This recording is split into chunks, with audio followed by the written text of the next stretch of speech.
Bueno, muchas gracias, Alfonso. Bien, yo quiero agradecerle al doctor Fabio Charris Castañeda, hermano del doctor Jairo Charris Castañeda, por haber aceptado venir a hacernos esa exposición tan importante sobre el problema de la salud, la legislación que hay y que ha existido acerca de la salud. Es un problema que tiene que ver con todos nosotros, no solamente con los presentes, con los ausentes, nuestros seres queridos, ¿no? Y ante eso debemos tener una claridad muy grande, porque lo que aprueben en el Congreso, ¿sí?, en relación con la salud va a tener que ver con todos nosotros, ¿no? Esto surgió de una charla que tuvimos en alguna ocasión que estuvimos hablando, y él empezó a explicarme una serie de aspectos de lo que fue la ley 100 o lo que ha sido la ley 100, ¿no? Lo que ha sido el proceso de privatización de la salud en Colombia, ¿no? Y eso para nosotros fue novedoso, y por eso le propuse que nos hiciera el gran favor de dictarnos una conferencia sobre ese tema, que era de mucha importancia para todos nosotros. Ahora, a nivel personal, una de las características que tiene el doctor Fabio, que él es egresado de la Universidad Nacional, tiene una muy buena formación a nivel de pregrado y posgrado en la Nacional, tiene una experiencia de vida en su práctica profesional durante muchos años, que conoce con detalle lo que ha significado la ley 100 y las implicaciones que ha tenido en la salud y en los usuarios. Entonces, por eso creo que es importante. Y una pequeña anécdota: el timbre de voz del doctor Fabio Charris es igualito al de Jairo. Ustedes lo recuerdan, ¿no? Entonces, si uno lo escucha hablando, entonces siente muchas veces que está hablando con Jairo, ¿no? Y eso es algo bien agradable, son gratos recuerdos. Bueno, entonces yo los dejo con el doctor Fabio Charris Castañeda. Doctor, pues tiene usted la palabra. Bueno, sea lo primero, pues bueno, agradecerles la gentileza que han tenido de invitarme por segunda ocasión a participar con ustedes en una reunión del colectivo. Vamos a tratar de hablar de un tema que es de pronto para ustedes un poquito pesado. Yo he tratado de hacer como una especie de consenso, de resumen, una cosa sucinta que nos hable de la salud, de lo que tenemos en salud en ese momento en Colombia. Y después de que yo les cuente esto, ustedes mismos harán el análisis y me imagino que tendrán en mente qué cosas les parece que están bien, qué cosas no les parecen buenas y cuáles serían las que habría que de pronto cambiar. Tal vez la parte más difícil no es de pronto encontrar las que hay que cambiar, sino cómo se cambia. Pero bueno, lo primero sea decirles que definitivamente yo no soy un experto en el tema.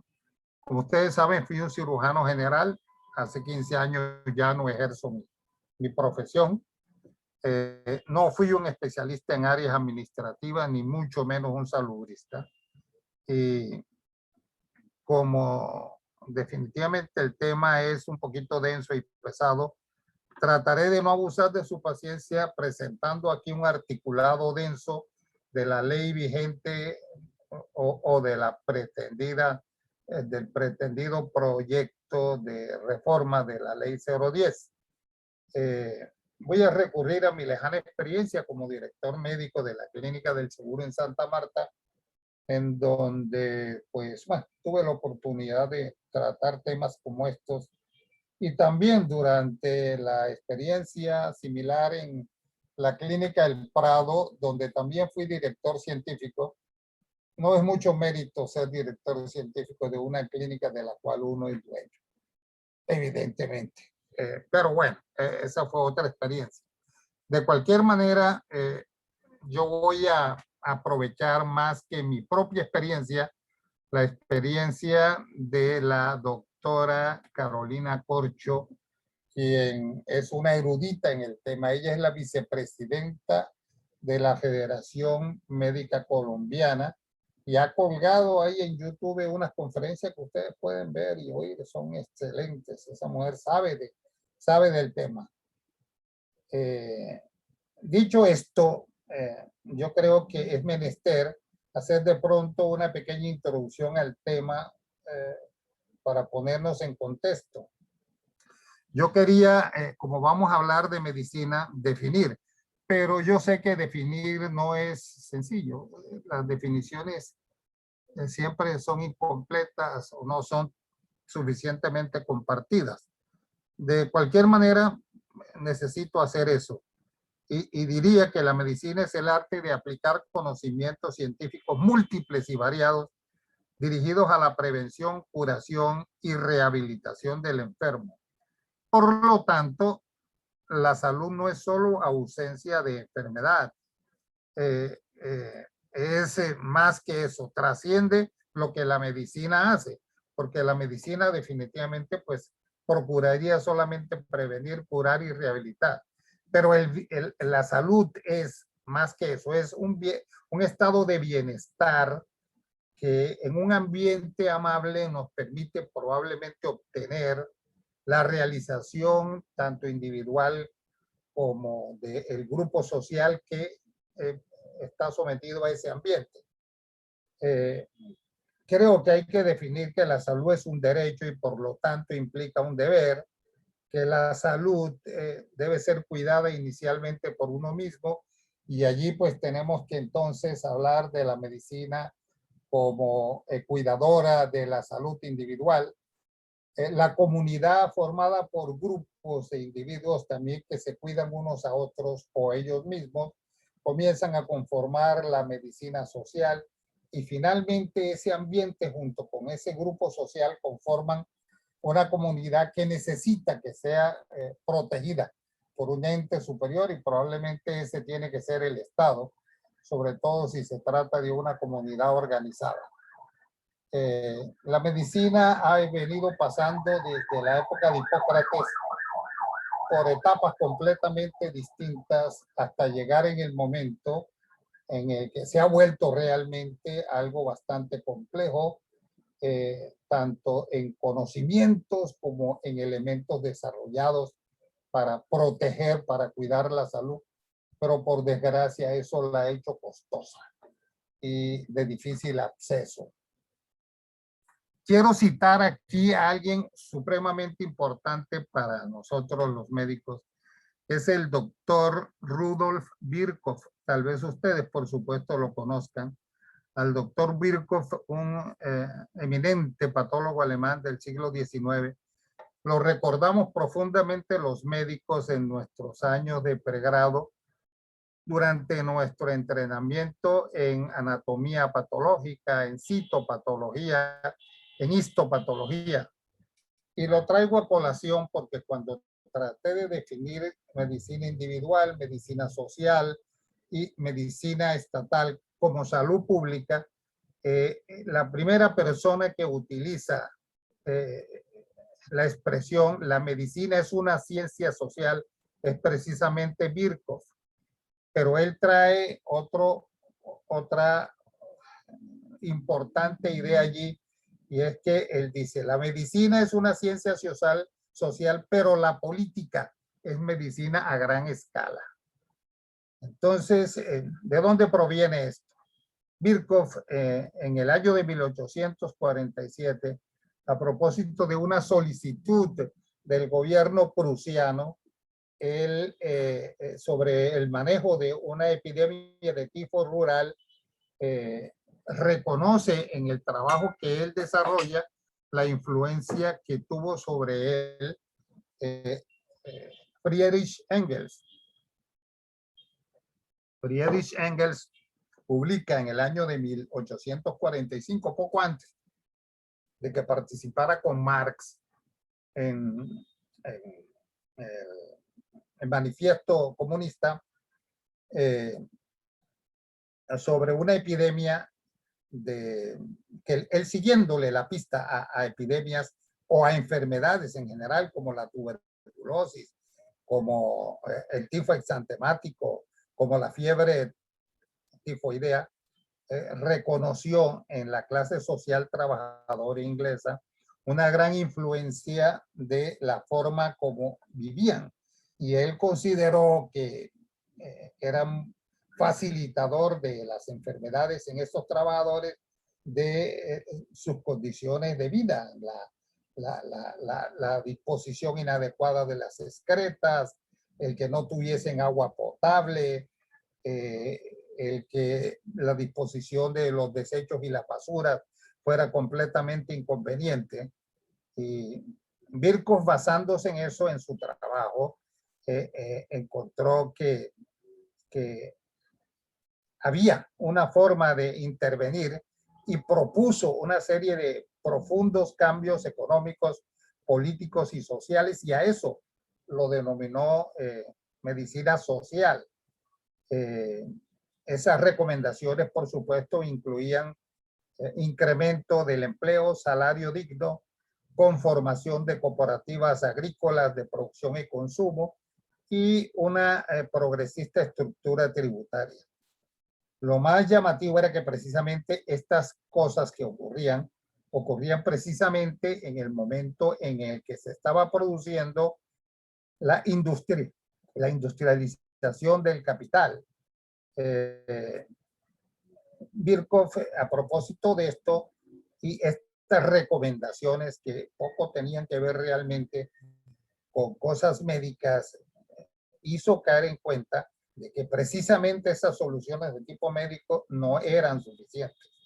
La lógica detrás de todo este juicio de Birkhoff es evidente, solo que tanto en ese año, 1847, como hoy, estas propuestas de Birkhoff atentan directamente contra los intereses de los grandes capitales y por supuesto causan gran escozor. Estas reflexiones yo las he tomado del libro de Fernando Amador Torres, llamado El trabajo médico en el nuevo orden mundial. Y esto tómenlo a manera de introducción para ahora sí entrar en nuestro tema, que es el de tratar de mostrarle qué es lo que tenemos en salud actualmente en Colombia. Y voy a tomarme ¿qué será? La posibilidad de leerlo directamente para que no tengamos dificultades. Ley 100 de 1993 dice: el Sistema General de Seguridad Social en Salud, establecido en la Ley 100 de 1993, introdujo 3 reformas al antiguo sistema de salud.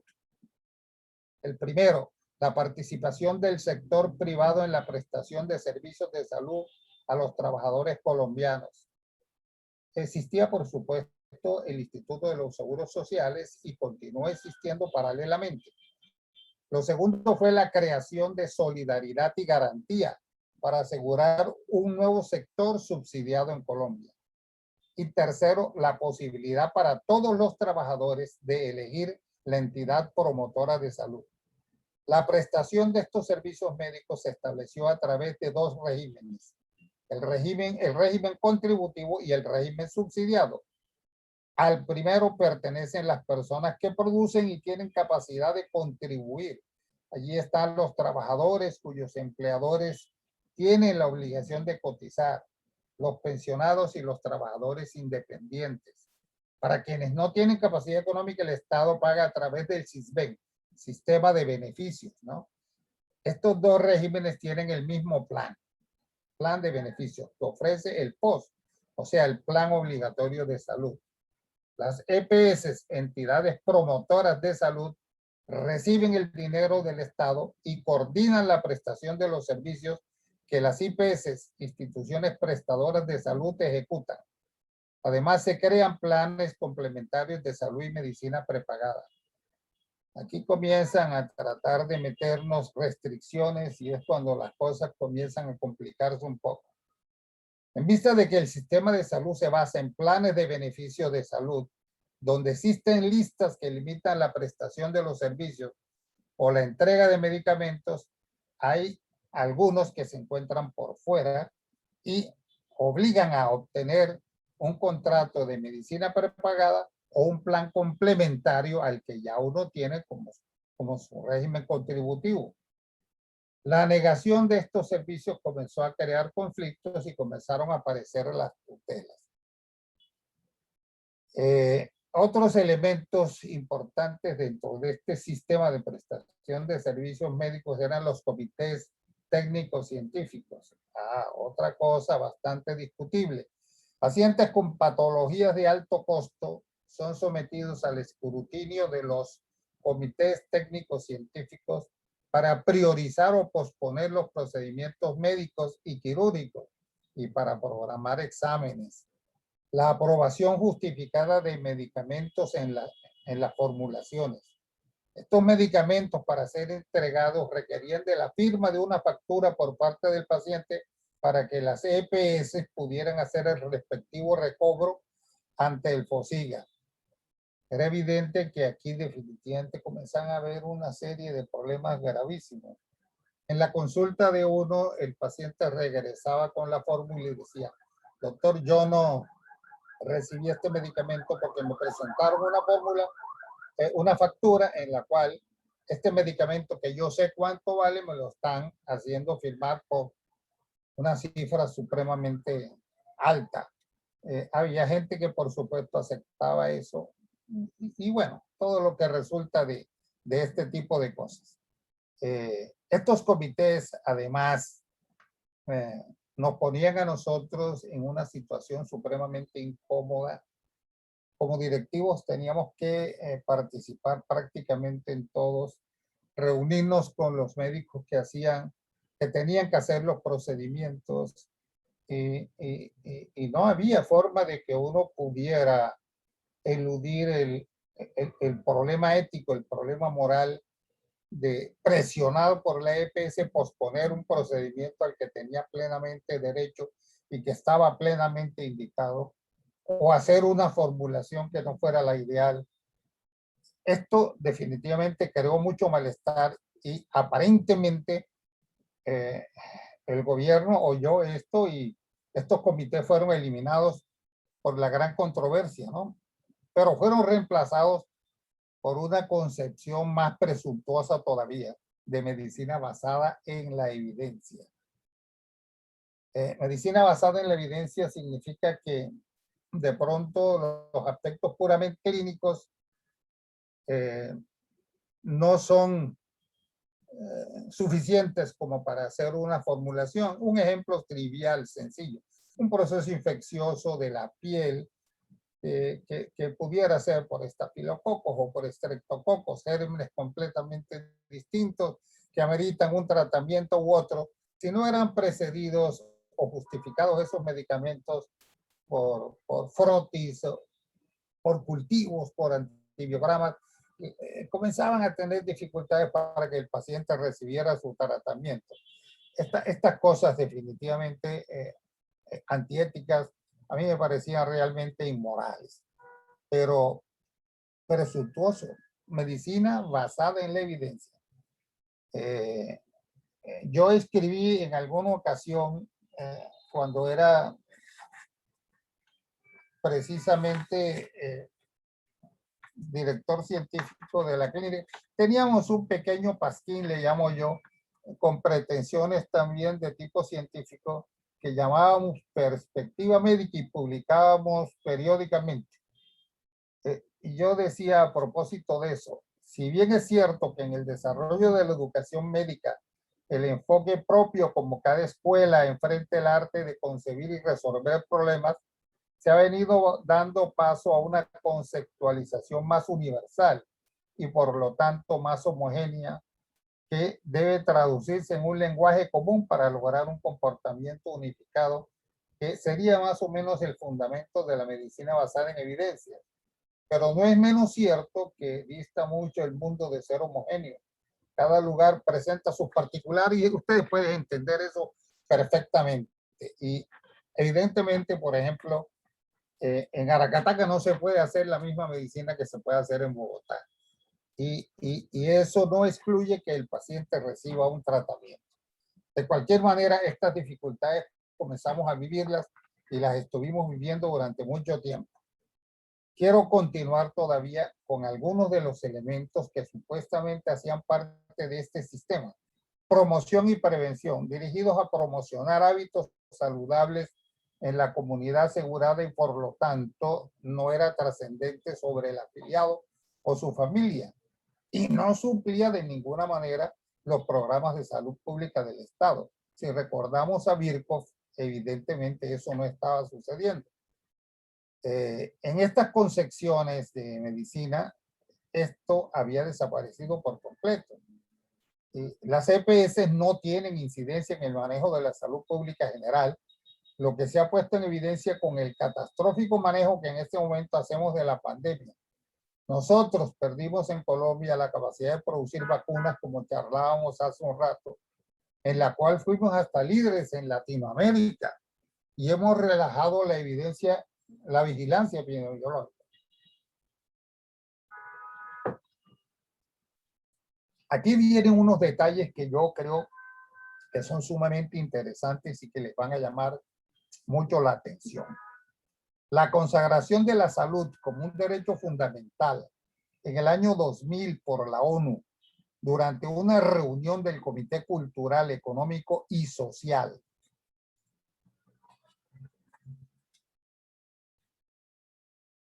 Fue plenamente entendida y acogida por los jueces de la República en Colombia, quienes a través del fallo de tutelas han preservado el carácter de fundamental de esta ley en contraste con el comportamiento del Congreso, que continuó aferrado a los preceptos de la Ley 100. Evidentemente este derecho, el reconocer los jueces que a través de la tutela que fue implementada en la Constitución de 1991 se tradujo en un incremento importantísimo en el uso de ella, y eso por supuesto incidía en los intereses económicos del negocio, como mordazmente la doctora Corcho denomina las EPS. La doctora Corcho define la Ley 100 como la protocolización de la cesión de recursos económicos del Estado provisto por los ciudadanos para ser administrados por particulares. EPS que ni siquiera son empresas, pues no inyectan capital. Son simples entidades administrativas. Allí no hay empresarios participando en una economía de mercado. Han convertido a las EPS en entidades rentistas que utilizan el dinero de los colombianos, incrementando esas ganancias, negando servicios que recobran al Estado, como dijimos, ¿no? Para hacer negocios privados que han terminado en desfalcos billonarios. Esto, por supuesto, les ha otorgado todo el tiempo un extraordinario poder para intervenir, decidir y manipular con gran autonomía. Es que es muy fácil hacer grandes negocios capitalistas con dinero de otros. Y la doctora Corcho apunta, como resultado de lo anterior, la lluvia de tutelas repetitivas, es decir, sobre los mismos temas, condujo a la Corte Constitucional a producir en el año 2008 la sentencia TC 160, 16 órdenes directas al Ejecutivo para regular a las EPS en la prestación de los servicios a que estaban obligadas. Esto condujo a una severa crisis del sistema, ya que al costo de las obligaciones se sumó el costo del desfalco de las EPS, lo que obligó al presidente Álvaro Uribe a producir un decreto de emergencia social en el año 2009. Él intentó remediar el asunto convirtiendo a los médicos en reguladores. Léase, esa sí es una anotación interesante, ahorradores del gasto. Y a los pacientes a tener que poner dinero de su bolsillo. Esto fue rechazado, por supuesto, por la Corte Constitucional, quien consideró que la crisis del sector de salud provenía de un defecto estructural del sistema mismo. Durante el gobierno del presidente Santos, la crisis continúa y se agrava por la puesta al desnudo del cartel de las EPS por parte de la fiscal Vivian Morales y la contralora Sandra Morelli. El presidente Santos, tratando de soslayar el gran problema de legitimidad que esto causaba a su gobierno, decide aceptar y presentar la ley estatutaria de salud, que es la ley vigente, con la que no comulgaba plenamente por considerarla muy progresista. Palabras de la doctora Corcho. Esta ley había sido propuesta con anterioridad por el gremio médico y la sociedad civil, y a la cual se había opuesto rotundamente el ministro de Salud, Alejandro Gaviria. Presentada esta ley, discurre en el Congreso con grandes dificultades, pero finalmente es aprobada y pasa a la Corte Constitucional, donde también tiene un camino difícil, pero finalmente obtiene el carácter de constitucionalidad. El presidente Santos se niega a sancionarla, pero las condiciones en que se movía la política en el momento y la presión que recibió lo obligan a hacerlo. Sancionada por el presidente, el ministro Gaviria, inicia de inmediato todo un movimiento de contrarreforma, cosa de nuestro país. La creativa maniobra del ministro es la de aprovechar la misma ley aprobada para modificarla, poniendo en cabeza de la misma, sobre la excusa de su reglamentación mediante decretos y resoluciones, le cuelga todo el negocio. Es decir, va otra vez detrás la ley 100. La forma como se pueden introducir modificaciones a la Constitución es la creación de un decreto de sección y presentarlo a la Corte Constitucional para su debate. Y allí en el debate, pues la intervención de unos y otros definirán el futuro. Pero esto fue verdad hasta el gobierno de Álvaro Uribe. Esta manera de modificar la Constitución para la doctora Corcho es el profundo daño no solo a la salud, sino al Estado social de derecho que dejó como legado el ministro Alejandro Gaviria. Pues un decreto o resolución ministerial tiene presunción de legalidad y los jueces siempre lo acatarán. Al día de hoy, los decretos de la ley estatutaria de salud les mantienen la ley 100 y el negocio de la salud y la ley 010 lo único que pretende es llevar esto más allá o incrementar el negocio. La ley 010, entre otras cosas, aprovecha para ser presentada un momento crítico para mostrar que por lo menos algo se está haciendo ante el fracaso del manejo de la pandemia. La pandemia no se puede, por supuesto, manejar con la lógica del negocio, pues requiere de la introducción de conceptos claros y profundos de salud pública que nosotros hemos venido olvidando. El panorama que nos presenta la ley 010 es el de incrementar los oligopolios de EPS, es decir, reducción del número de ellas, que en este momento son aproximadamente 50, a unas 10 o 12, cambiándoles el nombre por aseguradoras, manejando la misma cantidad de dinero del Estado con la pretensión en este momento de que ya se le asignen como recursos propios. Esta denominación de aseguradora les permitirá además emitir pólizas de salud. Pretendían delimitar o pretenden delimitar un determinado rubro para la atención que sobrepasado definitivamente deja al paciente sin cobertura, y si no tiene una de estas pólizas definitivamente pues va a tener muchas dificultades para su atención de salud. Otro de los puntos que ella insiste en que es grave es que se insiste en la ley 1438 bajo la pretensión de que la ley 1438 le da universalidad a la prestación del servicio en la atención primaria y colectiva. Pero esto es incongruente, pues el aseguramiento de las EPS es individual. Ahora, la gran catástrofe es tratar, por ejemplo, de introducir el concepto de medicina familiar, induciendo a las universidades a crear una especialidad universitaria para su formación, lo cual contrasta en forma absurda con la subutilización durante todos estos años de un valioso recurso, el médico general, cuya formación le permitía resolver hasta el 80% de las patologías, y lo convirtieron por un salario miserable en simples remisores de pacientes hacia los especialistas.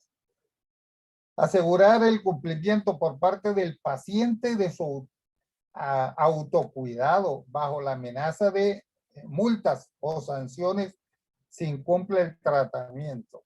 Esto daría pie, quién sabe qué tipo de cosas, porque acusar a una persona de que es el culpable por no cumplir con su tratamiento, de no mejorar o de empeorar, realmente, pues no sé, es una locura, ¿no? Y finalmente pretender que los recursos de los regímenes excepcionales, hay empresas que tienen este tipo de regímenes, ellos quieren obtener ese régimen especial en dinero para aumentar la liquidez de las EPS, por supuesto con el desmedro de los regímenes anotados. Y en el tema laboral, ella plantea que no hay ninguna propuesta para dignificar o por lo menos para mejorar la condición del médico y del trabajador de la salud. Tal vez la única propuesta sería la de acabar con una forma de contratación que ha hecho Carrera, que es la tercerización. Pero el gran fracaso de esta concepción es el olvido de la salud pública. Y esto es lo que ahora quiero que ustedes me digan, después de oírme y analizarlo, cómo se podría modificar y cómo podríamos nosotros, si planteamos una modificación, hacer que nos oigan. Con esto termino yo y quiero entonces entrar a discutirlo, a charlarlo, a ver qué cosas podemos hacer nosotros.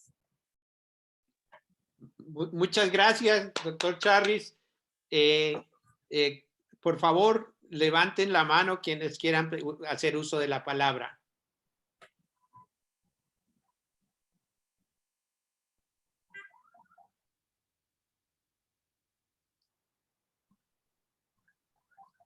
Tengo una pregunta, doctor Charris. ¿Cómo En no? este Por supuesto. momento hay tratamientos extraordinariamente caros para enfermedades que padecen grupos o algunas personas. Sí. ¿Qué opina usted de ese tipo de medicina? Pues realmente sí, existe un grupo de enfermedades costosas, trastornos innatos del metabolismo, por ejemplo, que necesitan tratamiento constante y con medicinas supremamente caras.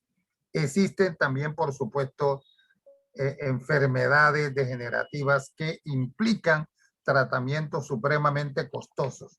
Las EPS en general cumplen con ellas siempre y cuando haya la posibilidad de acudir a medicina, a medidas de tipo judicial para obligarlos realmente a cumplir. Mire, en este país ocurren cosas tenebrosas como las que ustedes seguramente conocen profundamente, que han terminado con unos sobrenombres pavorosos como el mercado o no sé, de la hemofilia y cosas por el estilo.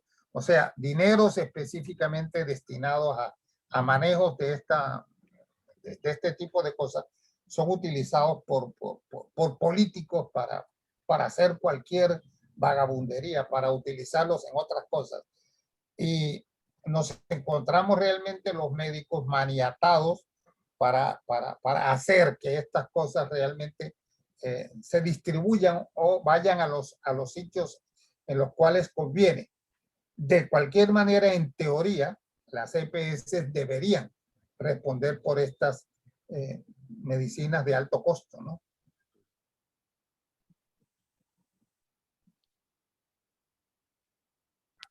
¿Algún otro comentario o pregunta?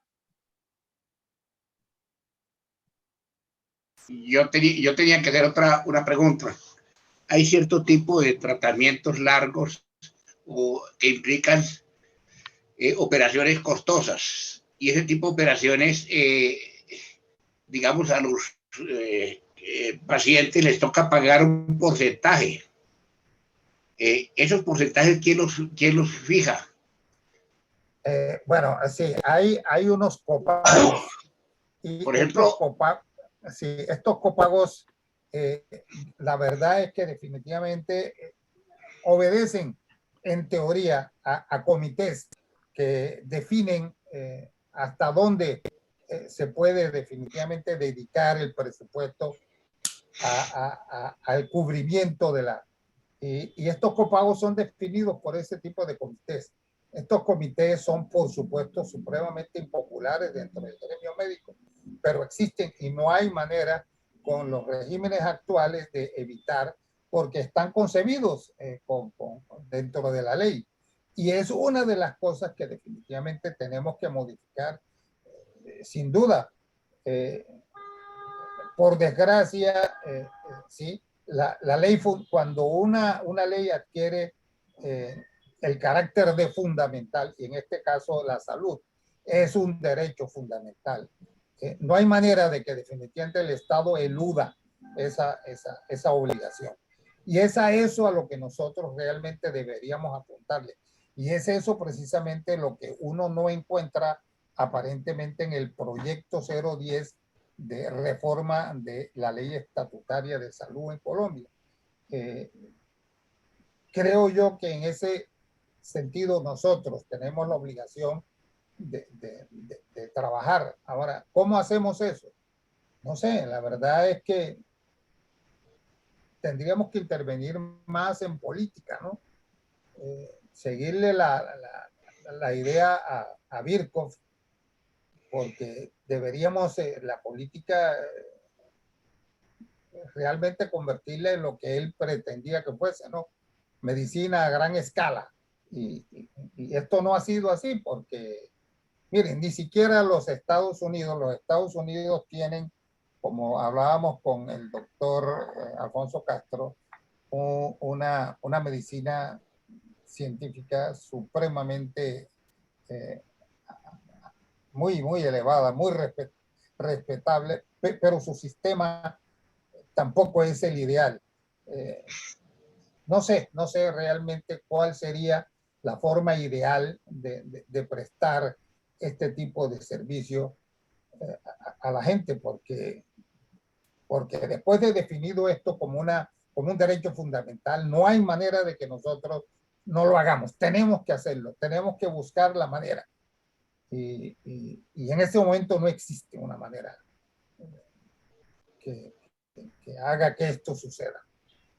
Es precisamente por eso que yo quería presentarles, esto es lo que hay, y ustedes como ciudadanos, yo como ciudadano, mirar a ver qué podemos hacer para que esto mejore, ¿no? Hay, hay otro aspecto que quería preguntar en relación con el proyecto que cursa en el Senado. Sí. Hay una cuestión que yo no entendí bien y es que está relacionada con cierta, digamos, ante una situación específica, se estudia la presunción de culpabilidad o inocencia del paciente, en el sentido de que si la enfermedad que tiene el paciente fue por descuido de él, entonces el cubrimiento sería distinto. ¿Qué hay alrededor de eso? Pues Ese fue uno de los temas más que eran más controversia. a mí Es me decir, que si parece, sí, a mí me parece que es una propuesta absoluta y totalmente descabellada. Es cierto que definitivamente la primera persona interesada en su salud, considerado un deber, el autocuidado, pues sí, tenemos personas que definitivamente no están interesadas en su cuidado, personas de vida desordenada, personas que usan tóxicos, es más, personas que atentan contra su propia vida. Pero bueno, esas son excepciones y son personas a las que definitivamente también a través de la medicina hay que prestarles algún tipo de servicio especial. El tratar de culpar a una persona que su enfermedad no se cura o que su enfermedad empeora porque no cumple con su tratamiento, implicaría invadir, no sé, un fuero del individuo que me parece a mí que ninguna entidad, ninguna institución puede hacer. ¿Cómo hago yo para convencer a mi cardiólogo de que realmente yo sí estoy cumpliendo con mi tratamiento? Existen algunas formas que pueden evidenciar eso. Me pueden, por ejemplo, testar la cantidad de medicamentos que yo tengo, por ejemplo, en mi sangre y eso evidentemente pues mostraría que estoy cumpliendo o incumpliendo con el tratamiento. Pero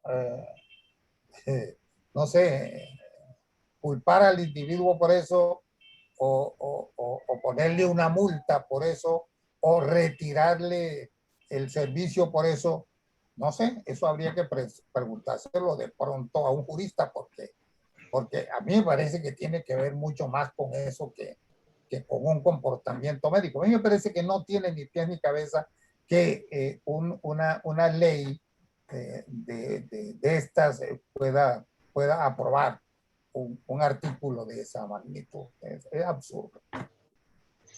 Por ejemplo, un paciente que fumó en el pasado, pues el haber fumado le dejó algunas secuelas a nivel pulmonar y a nivel de otros aspectos de salud, ¿no?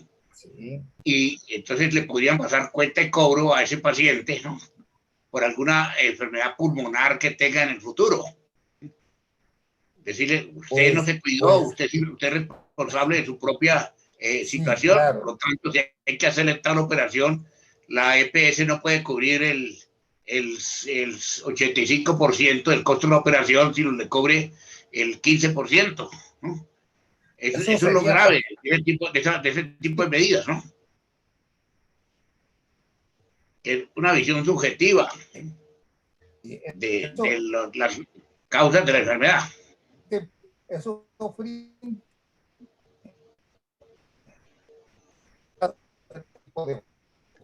pero Doctor Charris, por favor repita que creo que se congeló un momentito la imagen.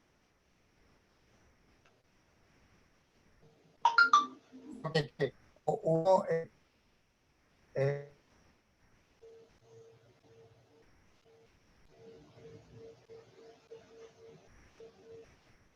Parece que tenemos un problema de internet. Ay, ay, ay. Se fue la imagen del doctor Charris. Oiga, yo pienso que el problema de salud como el problema económico tiene que haber, yo pienso, como un equilibrio entre los actores privados y el Estado. El Estado no puede quedarse como un solo control. Tiene que haber organizaciones del Estado que controlen con buena, digamos, como el instituto anterior de los seguros sociales, y que también existan las otras privados, porque estamos en un proceso de mercantilización de la salud. Todo eso va en eso.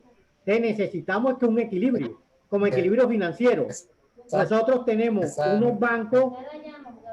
unos bancos que dominan y el Estado no tiene ningún banco, lo vendió todo. Entonces debe haber un equilibrio financiero, debe haber un equilibrio en salud, en el cual el Estado tiene que jugar un papel regulador, pero no regulador a través de leyes y esas cosas, sino a través de sus mismas organización de salud, que en realidad esta pandemia dice que si no habían entidades de salud fuertes, la pandemia ha mostrado eso. Los IPS y las EPS no dan una satisfacción a la pandemia que existe.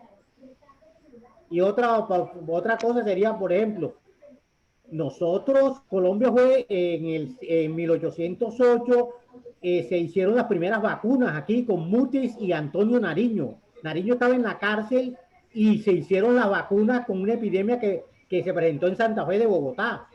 Entonces uno dice, ¿por qué no se pueden hacer las vacunas? No se pueden hacer las vacunas por la misma mercantilización. Al tomar los derechos intelectuales como privados, impide que se hagan las vacunas. Por ejemplo, Cuba, con la Soberana 1 y Soberana 2, ha venido teniendo problemas porque algunos insumos los requiere traer de afuera. Y entonces no los puede traer por el bloqueo que existe a la isla. Pero han tenido dificultades en la implementación de sus vacunas.